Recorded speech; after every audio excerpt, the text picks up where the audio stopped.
السلام عليكم ورحمة الله وبركاته. الشمع أركفوني جرتو أمتك أشتي أمتك زاللا في أمتك كبجا كم زرتا نجيني كيسان بدادا الحمد لله أني نجيت رجلة ربي الحمد لله رب العالمين. هرا لي فيديو تكان ولتي دي بيني جرا سنين جتوم برباد أوروموكو duraan dursee namni naman galateeffanne rabbiin isin galateeffatamu jedhama mitiire. Oromoo koo hordoftoota kennuu YouTube hundumti keessaniyyuu naaf galatooma ulfaadhaadhaa viidiyoo koo laayik gochuudhaan koomentiis naaf kaa'uudhaan na bira dhaabbataa jirtanii jajjabiinni keessan ammallee akkanuma itti hafuuf isiniin jedhaa galatoomaa isiniin jechuun barbaada. Egaa yeroo kamiyyuu yeroo sentanii daawwattan laayik gochuun dagatina. Laayikii gatii takka illee ittiin kaffaltanii isiniin jechuun jaaladha. Jalalaa fi kabajaadha isin gaafadha lammii koo waan lammii koo taataniifini. Kanaaf obboleewwan kee har'a viidiyoo jigaawoo fiqaaduu irraan dubbachuun barbaada. Obboleettii teenya jechuudha haala kamaa keessa jirti. Yeroo viidiyoo tokko guyyoota muraasa dura daa'imni isii akkan boqatte dubbadheen ture. Viidiyoo asirratti dubbadheen ture. Dhugaa rabbiin jajjabinne si haalaatu. Hedduu amma mootuyyuu isiin akka yaada ulfaada hamaa keessa akka jirtu dubbattee jirti. Akkasumas akkuma suuraa isiin dagaleetti argitan kanatti jechuudha baay'ee haala hamaa haala sodaachisaa keessa haala sodaachisaa irra akka jirtu kan dubbatame. Wal'aansi isiif godhame sunillee akka sirrii hin taane kan dubbatamaa jiru. Dooktorri sunillee waan rakkoo sanii itti dhiyaachuu diduudhaanis kan wanta tokko dubbatamaa jira. Qulqullaa'ee waliin baane rakkoon akka garaa yeroo opereeshinii godhamu rakkoon irrattis akka waan uumameetitti kan dubbatamaa jiru dooktora saniin jechuudha. Dooktorri sunis rakkoo kana furuudhaaf yookaan sababa rakkoon kun qaqqabee ibsuu akka hin barbaannedha kan dubbatamaa jiru. Walumaa galatti sababa dooktorri sababa malee kan nama furu rabbiidha. Rabbiin isii haa furu. Obboleettii teenya bira tana rabbiin isii bira haa jiraatu. Hundumti keessanii du'aa godhaa fi dhugaa dubbachuu baay'ee natti dhaga'ame akka nama tokkootitti jechuudha. Namni kun nama qaamaanis hamileen isiidha. Namni hedduu miidiyaa kanarratti tuqaa turanii hamileen akkaan akkatti dhaga'ame dubbattee turte. Qeequmsaa yeroon isii ulfoofte miidiyaa kanarraa ulfa akkamii akka ulfoofte dubbattee turte sanii asirratti qeequmsaa fi jeequmsaa fi arraba waan tokkoon tuqaa turre jechuudha. Ijoolleen keessattuu ijoollee shamarranii dhugaa dubbachuudhaa fi uumaa isiniin jechuu hin danda'u. Rabbi isiniif haa dhiisu. Oromoo koo waliin cabsina. Piliis waliin cabsina. Uumaa rabbiitiin nuti barii dhaloota jijjiiramaati. Dhaloota jijjiiramaati. Isiin har'a namni kun haamilee ofitti hortee dogongorri uumamee jira. Dubbiin nabii kennaa maaliif mi'ooftii jennaan tan darbitetti dhiisanii tan dhufturraa haa dubbatanii jedhan sallallahu alaihi wasallam. Kanaafuyyuu Oromoo koo wanni tokko dogongorri yoo uumame dogongora san karaa bareedaan hubachiisaa nama kamiyyuu ta'e jechuudha. Hin arrabsinaa hamilee tuquuf karaa arrabaati. Arrabni lafee hin qabu lafee namaa cabsaa itti mire Oromoo. Kanaafuyyuu piliis hin qeeqinaani. Piliis qeequmsa garagara nama kamiyyuu haa ta'u. Yeroo tokko mucayyoon takka ijji isiidha inni dabee uumamaani way namni biloonii qabee uf micciira la uumama waan rabbii uume waan maal gochuu dandeessi? Homa gochuu hin dandeessu. Itti shakkaaruudha. Alhamdulillah jechuudha. Waan rabbiin ganama wajjin isii kalaqe ilmi namaa jijjiiruu hin danda'u. Waan ganama rabbii wajjin si kalaqe ilmi namaa sirraa jijjiiruu hin danda'u. Ana bareedduu tanas rabbitu uume. Isii fokkottu sanas rabbitu uume. Hundaayyuu kan kalaqe rabbiidha. Kalaqa garuu uumaa rabbii keessa gallee gaafa wal arrabsinu gaafa waliin qeennu uumaa rabbiitiin gaafa waliin qeennu rabbii walitti dhuftan dhugaa rabbii kan namaa uumaa miti. Rabbii walitti buutan piliis waa akkanarraa of eeggadha. Keessattuu shamarreen akka isii gaafa hamilee hawaan hin taane cabsitu piliis rabbii keessa sodaadhu. Rabbii keessa sodaadhu. Arraba kana boruurraa gaafatamuuf ta'e waan ta'eef of qusadhaa isiniin jechuun barbaada. Egaa walumaa galatti gara obboleettii teennaa tana du'aa godhaa fi akka amantaa keessaniitti hundi keessaniyyuu obboleettii teennaa tana du'aa godhaa fi namni kamiyyuu nama ta'uu isaatiin ni kabajama. Mucattiin tuni akkuma argaa jirtan namoonni akkana biyya keenya keessatti hin dhufamanii maatiin hin dhofsa.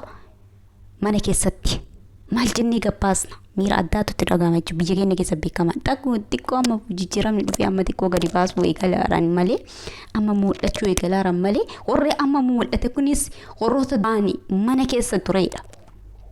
Warroota duraan mana keessa ture guyyaarraa gadi bahaa jira xiqqoo jijjiiramni jira. Uumaa rabbiitii wanti dhokatuuf hin jiru. Waan rabbii isaaf kennetti shakkaruu qaba. Garuu ammoo nuti rabbiin har'a waa hunda guutee bareecheen si uume na uume kuni waan na xiqqoo wayitiin hir'ina qaamaa deebi'ee sirra raawwachuu danda'a rabbiin. Bari humna har'an rabbiin nutti kenne nu madaaluudhaafi bar. Humna har'an kenne bar rabbiin narraa fudhata. Bareedummaa amphana narra kaayee kana bar rabbiin narraa fudhata. Kana beektaa garuu kana beekaa beektaa rabbiin waa beeksisa obboleettiitiya. Garuu ammoo please arraba hudin tuqina wanni akka arrabaa nama madeessu hin jiru. Isiin madoofte suni hin dubbattee jirti akka madoofte. Jecha nama kenna qeequmsa nama kenna akkatti dhaga'ame. Hamma isiin dhiifamsiin godheetti rabbiin dhiifamsii godhuu hin danda'u beeki. Dhufteen arrabsite hamma ani dhiifamsiin godheetti rabbiin dhiifamsiif hin godhu. Abadan kana beektaa kana beektaa yaa obboleewwan tiyya hedduu nama miidha walumaa galatti obboleewwan kiyya obboleettii teena tana dhugaa dubbachuuf akka nama tokkooti baay'ee na dhagahame warroonni qarqaaruu dandeessanis qarqaaraa please namni kuni nyaachuu hin danda'u jettee jirti arraba isii suuraa irratti argitanii viidiyoo isii fiduun barbaanne interview godhamtee jirti. Leewwan kiyyaa obboleettiin teena interview godhamtee jirti. Interview san irratti haala sodaachisaa keessa akka jirtu dubbattee jirti. Baay'ee sodaadhee jira jettee ijjigaawwan jechuun ijjigaawwan fi qaaduu mucayyoon gabaabduu dhiyoo tana deessees jechuudha. Namni hin beekne hin jiru. Miidiyaa kana suuraa isii akkuma dagalee argaartan kana jechuudha. Arrabni isiis jijjiiramee jira. Arraba yeroo isiin gabbaas suuraa isiirraa arguu dandeessanii viidiyoonii. Qarqaaruu warroonni dandeessanis qarqaarsa barbaada jetteerti miskiin dhugaa baay'ee nama gaddisiisa. Kaa fakkeenyaaf akka asilii fi ijoolleen baay'een qarqaaraa turanii akkuma argaa turtan jechuudha miidiyaa irratti. Ammallee qarqaarsa akka barbaaddu dubbatamee jira. Akkaawuntii isiinillee gadhiifamee jira. Warroonni qarqaaruu barbaadanii karaa FB'tiin qarqaaruu dandeessanii akkasuma akkaawuntii isii jechuudha. Yoo barbaadan ammoo viidiyoo isinii maxxansaa warra qarqaaruu barbaadanii qarqaaruu barbaanna jedhaadha. Koomentii eegannaaf kaayaa isiniin jechuun barbaada. Namni nama ta'u kabajamuu qaba. Namni kamiyyuu nama ta'uudhaan qarqaaruu nama ta'uu isaa gahaadha jechuudha. Namni qarqaaruudhaa fi nama ta'uu isaa gahaadha. Kanaafuu jennaa obboleewwan kiyya warra qarqaaruu hin dandeenyes please du'aayiidhaan bira dhaabbadha. Du'aayiidhaan bira dhaabbadha. Obboleettii teena tana du'aayiidhaan bira dhaabbadha. Hin qeeqinaani please abshir jedhaani. Yeroo poostii isii jala poostii namni godhu san dhaxxee hin laalti taakii dallaalti. Kanaa jennaan yeroo dhaxxanii waa barreessan koomentii jala barreessitan abshir rabbi si haa fayyisu jedhaa du'aayii godhaa fi waan hamilee toora barreessaa fi malee koomentii jala waan isii rifachiisa please hin barreessinaa fi namni kun operationii ta'ee jira. Yeroo koomentii badaa koomentii qeequmsaa yeroo argitu sammuu isinii dhiphataa deema jechuudha. Jireenya isii keessatti akkuma jirtu sanittuu haamilee ofii hortee osoo takka mana keessa ol hin deebiin jireenya ofiitiif hin jiraadha. Namaa gadii miti qaamaanis gaba qomatiinis qaamaanis namaa gadi tokko ol ta'us harka namaa hin eeggadhu jechuudha. Akkuma dhageessan interview isii irratti akkuma dhageessanii tattaafataa turteedha. Nama akka dubartii takka mana keessa waa barbaadu hojjetattee nyaachuu dandeessuudha miti. Jireenya isii argitanii turtanii namni hin argine jira jedhee yaadu. Namni argine jira jedhee hin yaadu. Kanaafuu yoo obboleewwan kiyyaa obboleettii teena jigaa of qaaduutiif du'aayii godhaadha.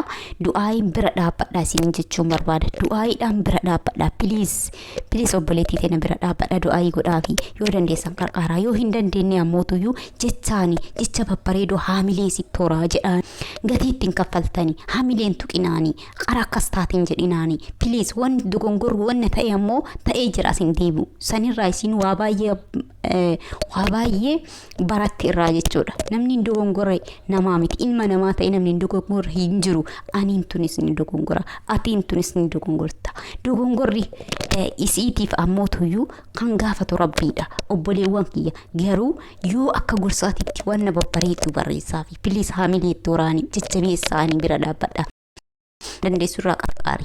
Nafsee isii akka baraaramtu rabbiin inshaallah akka isii fayyisu ilmoon tartee jirti. namni kun dadhabbii hedduu keessa taree gaafa ilmoo ji'a 9 gara baattee hin arga dhala godhadhee jettee hamilee ofitti hortee yaani uf dagaleedhaa dhabdee jirti. Rabbumatu fedhee fi jajjabina siif haalaatu hinnaani. Garuu ammootuyyuu gaafan nafsee isiitti irratti illee akka sodaa guddaa qabdu kan dubbatte nyaanni gadi na lixu jetteerti. Laphee fi duddaa wonna qabee jira, walitti as na qabee jiretti. Please namni kana keessa namni na qarqaaru namnumti bishaan naa kennu akka hin jiru jettee dubbattee jirti. Dhugaa rabbii baay'ee namatti dhagahaman, baay'ee nama dhukkuba. Garuu silaa har'a manatti galtee jirti isiin jechuudha. Garuu har'a nama kana opportunity taatee miidhama kana keessa jirtu silaa namni kunuunsuu qaba. Namni kunuunsa argamuudhaaf mallan argamuu qaba. Ni beektani ilmi namaa yeroo kanatti jiraachuu jireenya mataa ofiitti tattaafata. Biyya keessa jireenya qaaloftee jirti waan taateef hundumtuuyyuu hin jiraadhaa taafata. Osoo garuu qarqaarsi gahaan godhamee fi birriidhaan namni qarqaaru hin dhabamu. Namni nyaatee nyaachisu hin dhabamu. Sa'aatii kanatti jechuudha. Garuu yoo isin gahee mallaqa hin qabne taate dhugaa dubbachuuf baay'ee ulfaataa jechuudha. Amaliyyaan isiidha. Namni ilaaluu qaba, namni irraa jijjiiruu qaba. Akkasumas nyaata isiidhaaf ta'u, nyaata qaama madaa kana qoorsu isiidhaaf jijjiiramee namni xiyyeeffannaa irra kennee bira taa'ee laatuufii qaba jechuudha. Garuu isisa hundarra hin qabu jettee jirti. Dhugaa baay'ee nama ulfaata. Akka nama tokkootitti baay'ee qalbii na cabee viidiyoo isiisan nageeffadhe jechuudha. Kanaaf obboleewwan kee viidiyoo san irratti hin dheeressu. Waan dandeessanii qarqaaraa yoo hin dandeenye du'aa godhaaf bira dhaabbadhaadha. Hamilee barreeffama keessan please waa hamilee isii tuqa. Please Oromoo koo isin kadhadha. Akka waan hamilee isii tuqa hin jedhinaani. Jala deemtanii jedhin dandeessaa qarqaari. Hin qarqaaruun dandeessu du'aa godhiif. Du'aa illee godhuuf feetu dhiisi. Please hin tuqin. Harka kee kan qabdee koomentii ittiin badaatiin barreessise rabbi sitti haa argu. Hin tuqina, hamilee waliin tuqina. Isii miti fakkaattota isiillee nama kamiyyuu jechuudha. Gorsuu yaala nama badii qabu arrabni nama sirreessu. Arrabni bu'aa takkan qabu yaa Oromooti. Wal gorsuu yaala karaa bareedduudhaan, karaa bareedduu akhlaaqa gaariidhaan waamuu yaali. Namni siyoosa onnee isaa seenta malee gaafa dhattee arrabsite gaafa dhattee hillee onnee seensite onnee isaa gossaa deemta malee laaffisaan deemtu. Nama arrabaa sirreessu eenyuyyuu arrabaa sirratti hin argine.